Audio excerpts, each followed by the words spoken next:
Ny hely tany amin'ny tambajotra serasera fa nanao fanambarana ny firotsano filoham-pirenena Andriamatoa Jean-Marc Rakotomamonjy filohan'ny antoko leader Fanilo. Manoloana izany dia nandiso io vaovao tsy marina io ny tena ary nolazainy fa tsy mbola nandray fanapa-kevitra mikasika izany ny Bureau national ny antoko izay tariny. Vola Ravoavy sy Tsira Rakotoarson.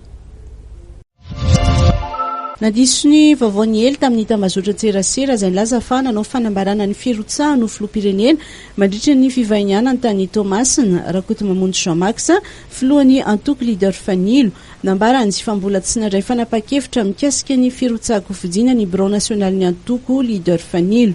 Ny fanambarana amin'ny zavatra mezineza ohatran'izany dia tsy amin'ny alalan'ny kitoto ihany koa fa misy ny endriny izay anaovana azy ary misy ihany koa ny fomba izay fanaovana azy ka eto zany dia manambara fa dia mbola karazana hoe fitsahoana na fisintonandresaka angamba no nataon'ny mpanao gazety na any mivoy an'ireny any amin'ny serasera fa rehefa tonga ny fotoana izay mampazava ny lalana ombana mikasika ny fifidianana, ny fanaovana ny daty mpifidianana, ny fiantsoana ny mpifidy hany angamba ny fotoana andraisan'ny antoko fanapa-kevitra arak'izany dia amin'izay fotoana izay tsika no mahita hoe aiza ho aiza ny leader Fanilo amin'izay fotoana izay. Raha nantanina mikasika ny rafitry ny gouvernement Tatsay i Jean-Marc Rakotomamonjy dia nilaza fa na dia manana député aza ny leader Fanilo dia tsy manana solotena ao anatin'ny gouvernement. Izany hoe ny gouvernement izay misy moa araka ny fahafantarako azy karazana hoe gouvernement marimaritra iraisana. Marina tokoa raha araka ny voalazan'ny mpanara-baovao